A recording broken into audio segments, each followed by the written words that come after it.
Mrs. Linda Harper still hears it at 3 in the morning, not her daughter's scream, but her silence.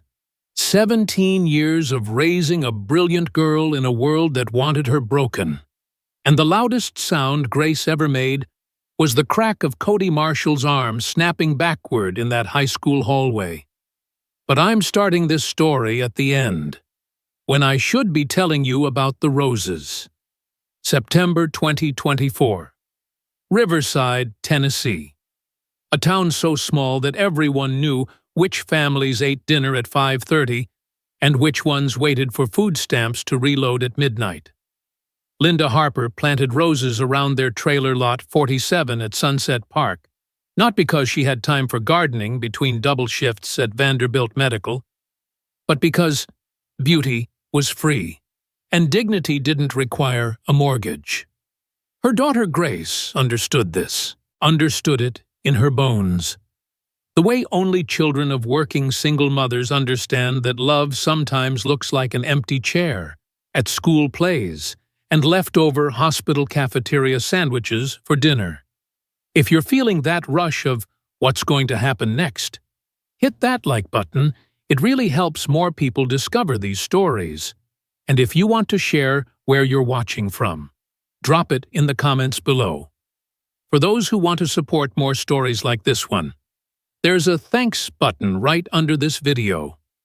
Every contribution, no matter how small, helps me bring you more inspiring tales of courage and standing up for what's right.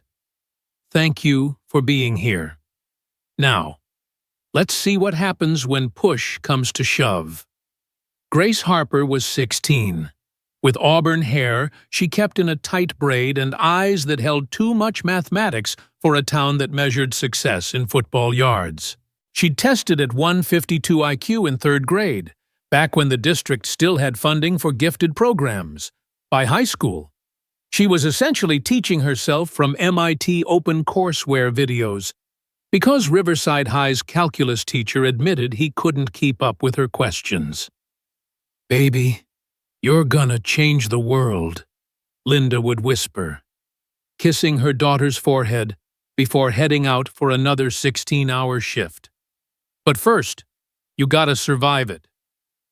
Survival in Riverside meant understanding the unspoken rules. The Marshalls had worn badges for 3 generations. The Jeffersons owned the bank. The Collinses ran the church. And everybody else kept their heads down and their aspirations modest. Grace Harper had committed the unforgivable sin of refusing to be modest about her mind. I need to tell you about Marcus Washington now, because without him, this story ends differently. Marcus pushed a mop at Riverside High, but that's like saying Einstein taught math. The man had been 15 seconds from a UFC championship when a detached retina stole his future. Came home to bury his mama. Stayed because, well, sometimes life is what happens while you're waiting to leave. He noticed Grace the way fighters notice fighters, by the way she moved through space. Careful, calculated, always keeping walls to her back and exits in sight. It was October of her sophomore year when he found her eating lunch in the chemistry lab, face swollen on one side. "Door," she said when he raised an eyebrow. "Funny-shaped door. Looks like it had knuckles." She kept reading her book, something about biomechanics that might as well have been written in Sanskrit for all Marcus understood. But he understood survival, understood the look of someone taking inventory of how much more they could endure. "You know," he said, wringing his mop like it was someone's neck. "I teach a self-defense class, Tuesdays and Thursdays. Free." Grace looked up then, and Marcus saw something that made his fighter's heart skip. Not fear, not hope, calculation. "Will it teach me how to fight someone whose daddy runs the police department?" "No," Marcus admitted, "but it'll teach you how to make them regret thinking you can't." That Tuesday, she showed up at his hole-in-the-wall gym with a notebook and second-hand workout clothes. Marcus had expected maybe to teach her some basic blocks, maybe a few escape moves. He hadn't expected her to approach combat like a physics problem. 3 years. That's how long Cody Marshall had been hunting Grace Harper. Started in 8th grade when she'd committed the cardinal sin of telling him no thank you when he asked her to dance. Not even a harsh no. She'd been reading Sun Tzu's The Art of War by the Punch Bowl and simply wasn't interested in dancing with anyone. But in Riverside, when a marshal wanted something, no wasn't a word that computed. If you've never been systematically destroyed by someone with power, let me paint you a picture. It's not dramatic. It's not cinematic. It's death by 1,000 cuts. Each one deniable. Each one leaving no evidence. Your locker gets jammed with gum so often you stop using it. Your homework disappears. Your lunch tray gets knocked over accidentally every day until you stop eating in the cafeteria. Photos taken in vulnerable moments get shared in group chats you'll never see. Whispers follow you like smoke. And when your mama works 70 hours a week just to keep the lights on.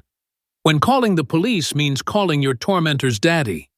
When the principal golfs with the superintendent who's married to the mayor's sister, well, you learn that justice is a luxury good, and you can't afford luxuries in Lot 47.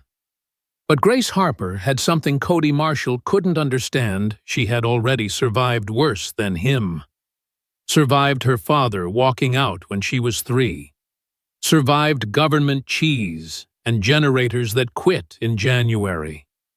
Survived the peculiar loneliness of being brilliant in a place that feared intelligence like witchcraft.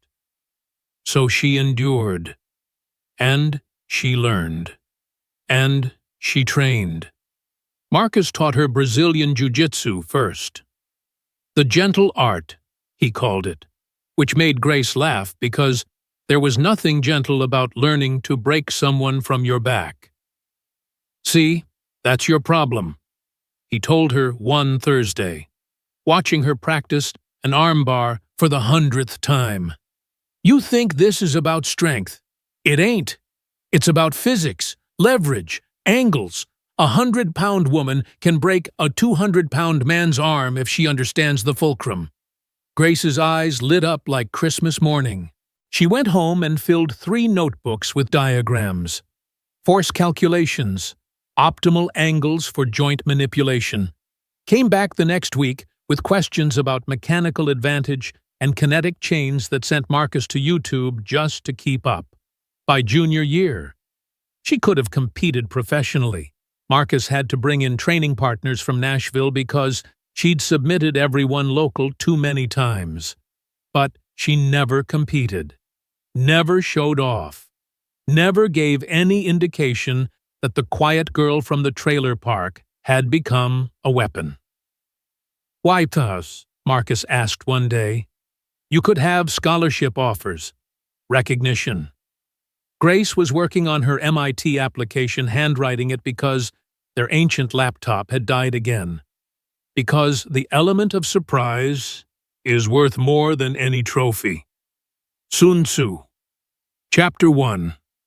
Marcus shook his head, half proud, half worried. You planning for war, little sister? No, Grace said quietly. But I'm prepared for it. Here's something they don't tell you about bullies. They need an audience. Cody Marshall wasn't content to torture Grace in private. That would be like a tree falling in an empty forest. No, he needed witnesses. Needed everyone to see that the natural order was maintained, marshals on top. Trailer trash beneath their boots. By senior year, he was desperate. See, Grace had quietly become valedictorian, had quietly aced her SATs, was quietly applying to schools Cody couldn't even spell. And worst of all, she was still telling him no. No to writing his papers. No to tutoring him. Everyone knew what that meant. No to knowing her place. His father had started making comments. That Harper girl sure thinks highly of herself. Someone needs to remind these people where they belong. In my day, we didn't have these problems. The Marshall men had always been careful. 3 generations of badges meant 3 generations of knowing how to hurt people legally. But cocaine's a hell of a drug, and Cody had been snorting his breakfast since sophomore year.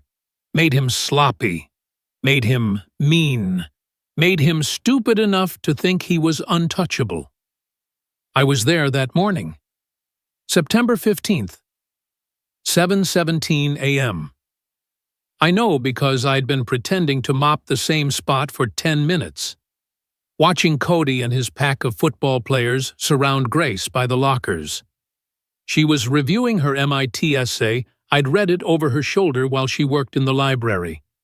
Beautiful piece about resilience, about finding equations in survival, about her mama's hands, swollen from 16-hour shifts, but still gentle enough to braid her daughter's hair each morning. Cody snatched the folder, read it out loud in a mocking voice. Growing up in economic hardship taught me resilience. His boys laughed like hyenas. Nobody wants to hear about your trashy life. Grace, then he tore it up, slowly, deliberately. Let the pieces fall like snow. The hallway was filling up, students arriving for early practice, teachers grabbing coffee, an audience gathering for the Marshall show. "Write my history paper," Cody commanded. "Consider it payment for existing in my school." Grace knelt to collect the pieces of her essay, not because she needed them, girl had backups of her backups, but because it gave her a moment to think. I saw her shoulders set, saw her weight shift almost imperceptibly to the balls of her feet. "No," she said, standing, clear as a bell. "I won't." The hallway went cemetery quiet. Someone, Jake Torres. Bless that boy, raised his phone, started recording. Here's the thing about moments that change everything. They're usually smaller than you'd think. Not the dramatic confrontation, but the quiet decision before it. The moment Grace Harper decided 3 years of hell was enough wasn't when Cody hit her. It was when he pulled out a $100 bill. "Tell you what," Cody said, voice carrying across the hallway. "This is more than your mama makes in a night. Get on your knees and beg for it. Show everyone what Harper women are really worth." He threw the bill at her face. Benjamin Franklin fluttered to the ground between them. I watched Grace look at that money, watched her make a calculation that had nothing to do with physics and everything to do with survival.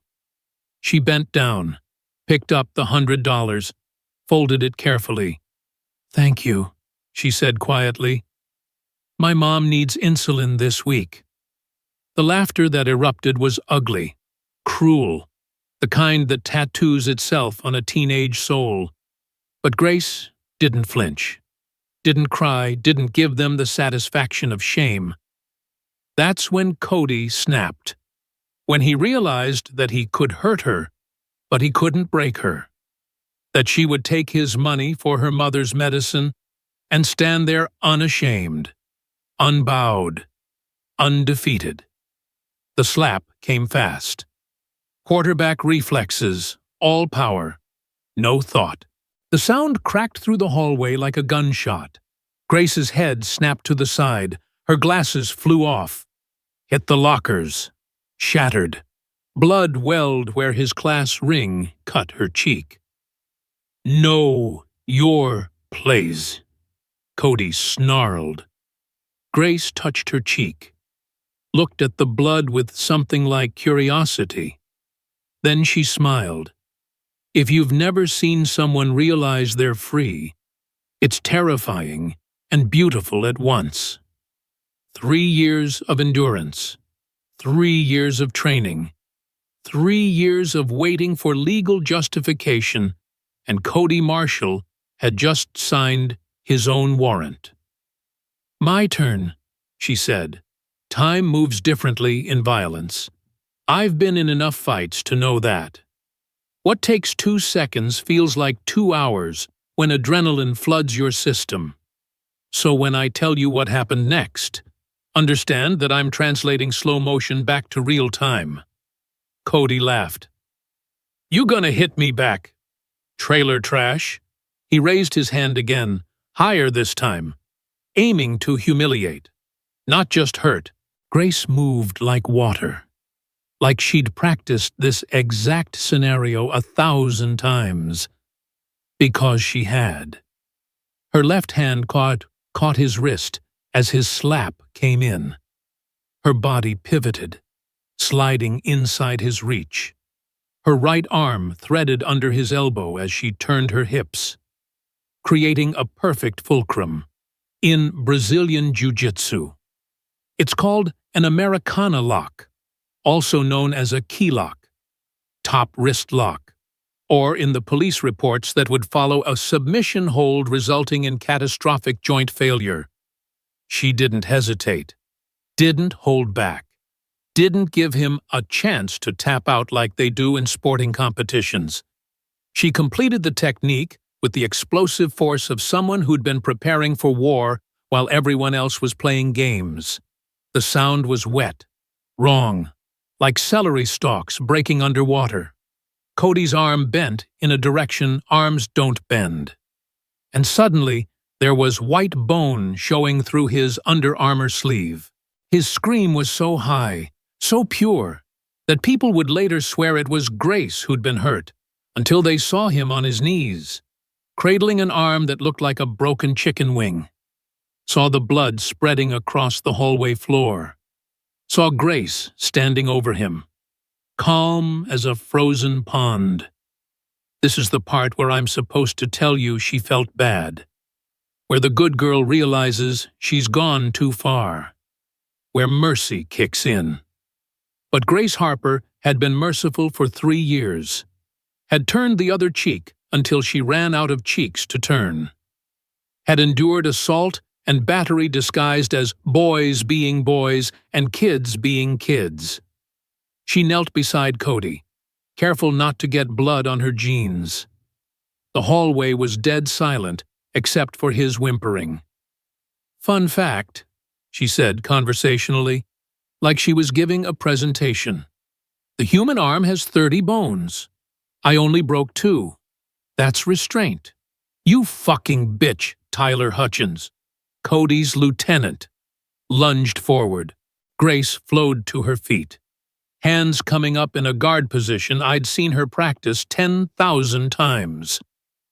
Please, she said, and there was something in her voice that made Tyler freeze. I have 3 years of receipts on all of you. 3 years of documentation. 3 years of preparation for this exact moment. She wasn't lying. I knew because I'd helped her compile it. Every incident, every witness, every bruise photographed and dated, building a case like a prosecutor, waiting for the day one of them would be stupid enough to assault her on camera. Nobody move. I dropped my mop, stepped into the circle. I saw everything. Principal Edwards arrived then, face flushed from running, took in the scene golden boy Cody bleeding on the floor, quiet Grace standing like an avenging angel. What? The marshal someone call 911. Already did, Jake Torres said, holding up his phone. Also live streamed the whole thing. 2,300 viewers and climbing. Hi, Mom. If you're wondering why this matters, why a 16-year-old girl breaking her bully's arm became national news, you need to understand Riverside's ecosystem. The Marshals weren't just a family, they were an institution. 3 generations of police chiefs, judges who owed favors, business owners who needed permits. A whole town held together by careful violence and selective blindness. Grace Harper hadn't just broken Cody's arm. She'd broken the spell. The police arrived in 7 minutes, Chief Bradley Marshall himself in 10. Sirens wailing like the world was ending. Which, for him, it was. He burst into the hallway, took one look at his son's mangled arm, and reached for his service weapon. "Don't." The voice belonged to Mrs. Coleman, my English teacher, 63 years old, taught all three Marshall generations. She stepped between the police chief and Grace like she was bulletproof. "I saw everything. Bradley, your boy struck first. That girl defended herself. You pulled that weapon on a minor, on camera, with 3,000 witnesses, and your family won't own this town anymore. You'll own a federal prison cell." The standoff lasted maybe 5 seconds. 5 seconds where Riverside's future balanced on a knife's edge. Then Chief Marshall's hand moved away from his weapon. "This isn't over," he growled. "No," Grace said quietly. "It's just beginning." They took Grace to the conference room to wait for the detective. I sat with her. Someone had to be her advocate. And her mama was elbow-deep in someone's chest cavity at Vanderbilt. "You okay?" I asked. She was filling out MIT scholarship forms from memory, rewriting the essay Cody had destroyed. "I'm free," she said simply. "For the first time in 3 years. I'm free." Might not feel free when lawyers get involved. Grace looked up from her essay. "Mr. Washington, do you know what the difference is between justice and revenge?" "Tell me." "Justice is revenge with better documentation." She pulled out her phone, opened a cloud folder, 3 years of videos, photos, incident reports, audio recordings of Cody's threats, screenshots of the social media harassment, medical records from the accidents, even footage from my gym's security cameras showing her training, dated and time-stamped, proving she'd been learning self-defense, not assault. "Holy shit," I whispered. "You built a federal case." "No," Grace corrected. "They built it. I just collected the evidence, like my mama collects medical samples carefully, methodically, and with proper chain of custody." Detective Lisa Reeves from County Knott City. Chief Marshall had already been cut out of his own son's case, arrived an hour later. By then, the video had gone viral. Justice for Grace was trending. News vans were circling the school like sharks. "Ms. Harper," Detective Reeves said, sitting across from us, "can you tell me what happened?" Grace told it like she was reading a grocery list. No emotion, just facts. When she got to the part about picking up the money for her mother's insulin, I saw the detective's jaw tighten. "And you've been training in martial arts." "Self-defense," Grace corrected. "With Mr. Washington for 2 years. My mother wanted me to be able to protect myself since she works nights. We have all the documentation waivers, lesson plans, progress videos. Everything focused on defense and escape, never aggression." "She broke his arm," Principal Edwards interjected. "She prevented a second assault," I said firmly. "Using minimum necessary force against a larger, stronger attacker who had already demonstrated violent intent. Textbook self-defense." Detective Reeves was scrolling through Grace's evidence folder, eyes widening. "This is comprehensive." "My mama taught me to be thorough," Grace said. "She documents everything at the hospital, says it saves lives. Guess she was right." The next 12 hours changed Riverside forever. The video spread beyond viral. It became a symbol, not just of a girl defending herself, but of what happens when power forgets to be careful. Other videos started surfacing. Students who'd been recording Cody for years, too scared to share. The freshman he'd pushed down the stairs, the sophomore girl he'd cornered in an empty classroom. The dealer videos from the bathroom. 3 years of evidence that everyone had, but no one could use. Until Grace Harper made it safe to tell the truth. By sunset, Chief Marshal was on administrative leave.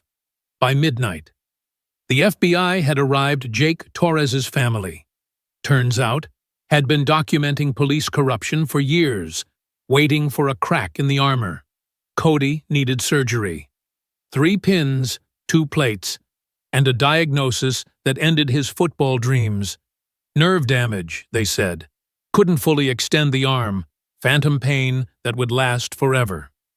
Good, Linda Harper said when she finally arrived, still in her scrubs, still smelling like the ER. She held her daughter like she was checking for broken bones, then looked at me.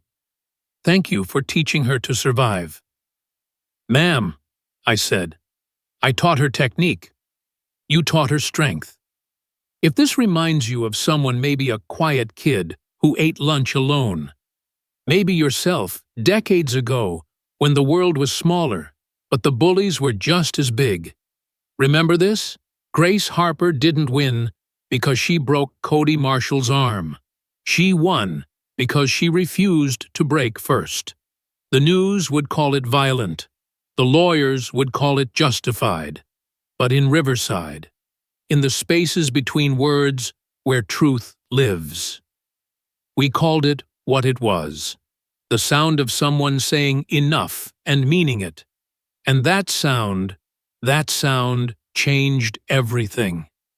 The Marshall family lawyer arrived at Riverside General at 11:43 p.m. Exactly 6 hours and 26 minutes after Grace Harper rearranged his client's skeleton. I know the exact time because I was sitting in the waiting room, pretending to read a 2-year-old copy of Field and Stream while keeping an eye on things. Harrison Blackwood III looked like what would happen if you put a shark in a $1,000 suit. He swept past me, smelling like bourbon and privilege, heading for the room where Cody was learning that morphine only works on physical pain. 20 minutes later, he came back out, looking like someone had explained quantum physics to him in Mandarin, pulled out his phone, made one call. We need to discuss a plea arrangement. See, Harrison Blackwood III was a lot of things, but stupid wasn't one of them. He'd seen the video. More importantly, he'd seen what wasn't in the video the 10 minutes before. The 3 years before that. The decades of Marshall family business that was about to become very public. But I'm getting ahead of myself again. Let me tell you about what Grace did next, because it was either genius or insanity, and I'm still not sure which. She went to school the next day, not skulking in the back entrance, not hiding in the library. Grace Harper walked through Riverside High's front doors at 7:20 a.m. like she did every morning. Backpack full of advanced placement textbooks and backup college essays. The hallway parted like the Red Sea. Nobody spoke to her, but everybody watched. Some with fear, some with awe, most with that confused expression of people whose world had shifted overnight, and they couldn't figure out which way was up anymore. Grace sat in her usual seat in AP Chemistry, took notes, answered questions about molecular bonds, while everyone wondered how she could discuss covalent connections when she'd snapped human ones the day before.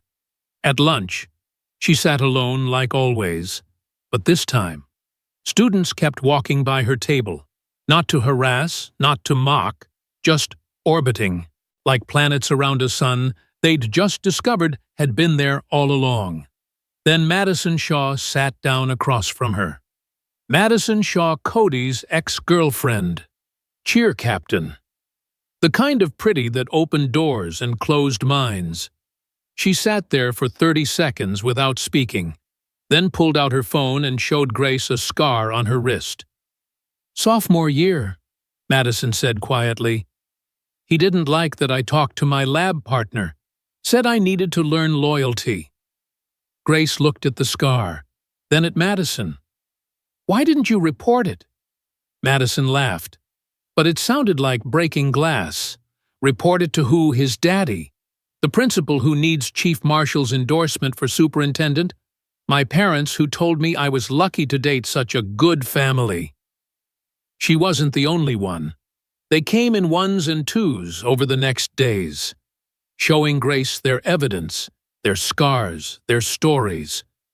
Not asking for anything, just sharing. Like she'd opened a door they'd been pressing against for years. The FBI arrived on a Wednesday. 3 black SUVs rolling into Riverside like storm clouds. They set up in the community center. And within hours, there was a line of people waiting to talk. Turns out, when you punch a hole in a dam, you don't get a leak, you get a flood. The marshal corruption went back to the 1970s. Chief Marshal's father had pictures of half the town council from a party in '83 that nobody wanted public. His grandfather had helped disappear evidence in a dozen cases, always for the right price or the right favor. But the real bombshell came from Teresa Santos, who had been the marshal's housekeeper for 15 years. She brought receipts, literal receipts, for the cocaine Cody bought with his father's credit card, for the payments to make assault charges disappear, for the bribes, the cover-ups, the whole sick system. I kept everything, she told the federal prosecutor, dumping bankers' boxes full of evidence on the table, because I knew someday someone would be brave enough to listen. That someone turned out to be Grace Harper, who hadn't thrown a punch, she'd thrown a catalyst. I need to tell you about the trial now. Though trial doesn't capture the circus it became, federal courthouse in Nashville, national media, protesters on both sides. Grace had to testify, and they tried to break her. God, how they tried. Isn't it true, Blackwood said, stalking across the courtroom, that you deliberately provoked my client? By existing, Grace asked calmly, by refusing to do his homework, by picking up money he threw at me for my mother's medication. Yes, I suppose I was very provocative. You had martial arts training. You could have walked away. I tried. For 3 years. I tried. Every day. I walked away. Until he made it physically impossible to walk away by assaulting me and preparing to do so again. So you broke his arm. I prevented a second assault using reasonable force, as is my legal right under Tennessee Code 4036. Would you like me to cite the specific subsection? Blackwood actually stammered. Grace Harper, 18 years old by then. Citing legal code like she was ordering coffee. She'd spent the months preparing for trial the same way she'd prepared for everything else thoroughly, methodically, brilliantly. But the moment that ended, it wasn't Grace's testimony. It was Cody's. They'd cleaned him up for court. New suit, fresh haircut, arm in a sling that his doctors said he didn't need anymore. But cocaine withdrawal and federal charges had carved something out of him. He looked hollow, like someone had scooped out whatever made him Cody Marshall and left just the shell. His lawyer had told him to show remorse, to play the victim, to remember that the jury would decide his fate. But when the prosecutor asked him why he'd targeted Grace Harper specifically, something cracked, because she said no. The words came out flat, dead. In 8th grade, she said no, and nobody says no to us, to me. My dad said, he said people like her need to know their place, need to understand the natural order. The natural order, the prosecutor prompted. We matter, they don't. We're the ones who built this town, who protect it, who make the decisions. People like her, from the trailer park, with their food stamps and their, he gestured vaguely, they're supposed to be grateful, supposed to know they're lucky we even let them. That's enough, his lawyer interrupted, but it was too late. Cody Marshall had just confirmed what everyone suspected, but nobody could prove that Riverside wasn't broken by accident. It was broken by design. The verdict came back in 3 hours. Guilty on all counts.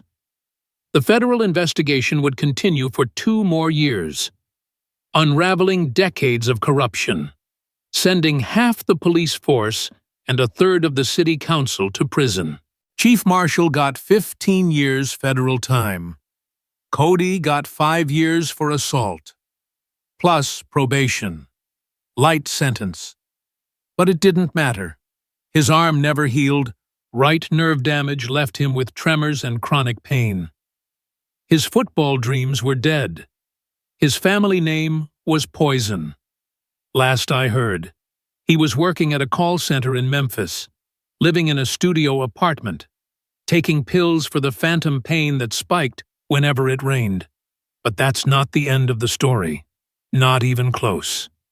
Grace Harper went to MIT, but not the way she'd planned. The story had gone beyond viral, it had become mythology. The girl from the trailer park who broke the bully. Media offers. Book deals. Movie rights. Everyone wanted a piece of Grace Harper. She turned them all down. "I'm not a symbol," she told her mother the night before leaving for college. "I'm just a girl who wants to build things." But symbols don't get to choose their meaning. At MIT, she was that girl, the one from the video, the one who fought back. Freshmen wanted selfies. Professors wanted to seem progressive by knowing her. Nobody wanted to let her be what she'd always been, a brilliant kid who loved equations more than attention. So she did what Grace Harper always did. She adapted. She started teaching self-defense classes in the student center. Not for money, she had a full ride, plus a victim's compensation settlement that would keep her comfortable.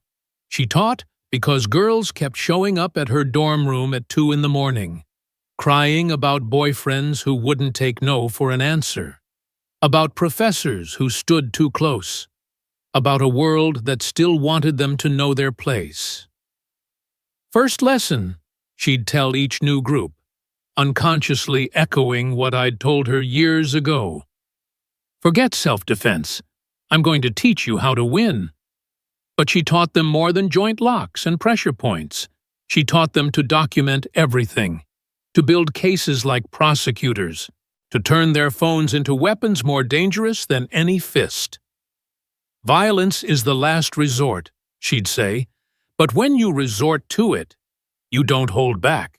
You end the threat, completely, permanently, and then you let the lawyers sort it out."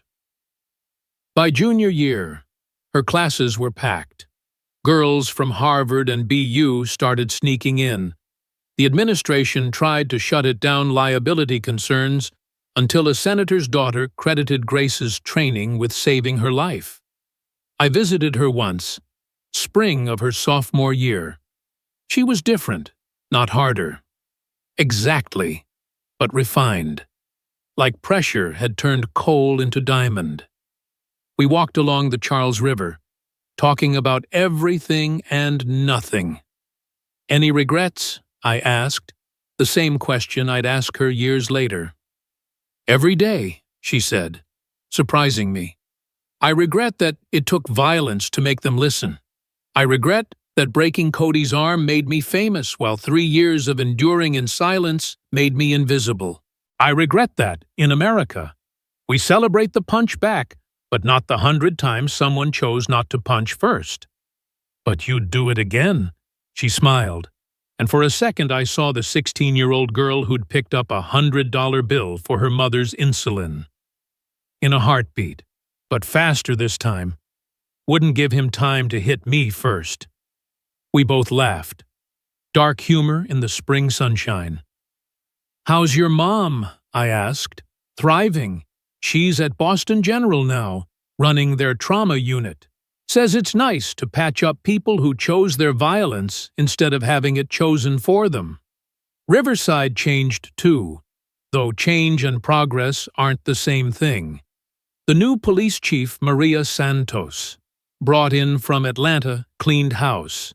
The new school board implemented real anti-bullying policies. The trailer park got new management and actual maintenance. But you can't fix decades of poison overnight. The good old boys didn't disappear, they just got quieter. The bullying didn't stop, it just got subtler. The system didn't break, it just learned to bend. Still, it was better. Kids ate lunch without fear. Teachers spoke up when they saw wrong. And in the high school hallway where Grace Harper changed history, they put up a plaque. The only thing necessary for the triumph of evil is for good people to do nothing. Someone scratched underneath it. Or you could learn jujitsu. The school left both messages. Grace graduated MIT with a degree in biomedical engineering, started a company designing adaptive technology for people with disabilities, including chronic arm injuries. Last I heard, she had 40 employees and a patent for a nerve stimulation device that reduces phantom pain in trauma victims. She never mentions that the prototype was specifically designed to work on injuries caused by Americana locks. Madison Shaw went to law school, became a prosecutor specializing in domestic violence. Jake Torres won a Pulitzer for his series on small-town corruption. Mrs. Coleman retired to write mystery novels, each one featuring a thinly veiled villain named Brady Marshall. And me, I opened a chain of self-defense schools. Real ones. Not the strip mall variety, places where kids like Grace could learn that strength isn't about hurting people, it's about being too dangerous to hurt. But there's one more thing I need to tell you. One more moment that explains everything. 5 years after the trial, Cody Marshall showed up at one of my schools in Nashville. Not the swaggering golden boy I remembered, but a 23-year-old man with chronic pain and a minimum wage life. I thought he'd come for revenge. Instead, he signed up for classes. "I need to learn," he said quietly, "how to be weak." I didn't understand at first.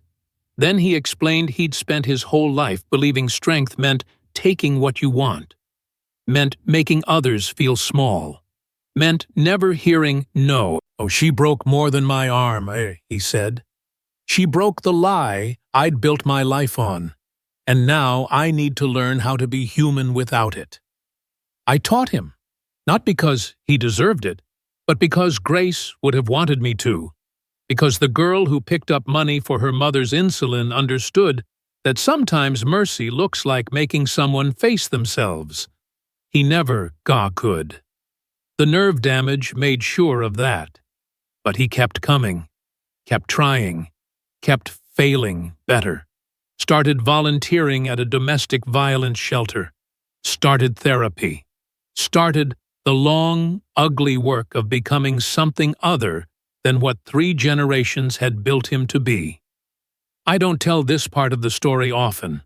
People want their villains to stay villains, their heroes to stay pure. But life's messier than that. Grace Harper knew it when she was 16, calculating angles and planning for war while hoping for peace. Last month, Grace called me from Boston. She's 30 now, married to a robotics engineer who makes her laugh. They're expecting their first child, a daughter. "I've been thinking about names," she said. "What do you think about Hope? Bit on the nose. Don't you think? Maybe. But I want her to know that even when the world tries to break you, even when power seems absolute, even when staying down seems safer, there's always hope. You just have to be willing to fight for it." And if she doesn't want to fight, Grace laughed. And I heard her mother in it, that same combination of steel and warmth. Then I'll teach her to document, to endure, to survive. But if the moment comes when someone tries to make her feel like less than she is, yeah, I'll teach her exactly where the elbow bends backwards. One person refusing to know their place. One person picking up a $100 bill without shame. Then standing up and fighting back. The sound of justice isn't a gavel falling or a verdict being read. It's the crack of someone choosing to break the cycle instead of being broken by it. And that sound echoes forever. The email arrived on a Tuesday morning while Grace was debugging code for a new prosthetic prototype. The sender made her pause. Cody Marshall at Recovery Works, org Dr. Harper. You don't know me, but I counsel kids in juvenile detention.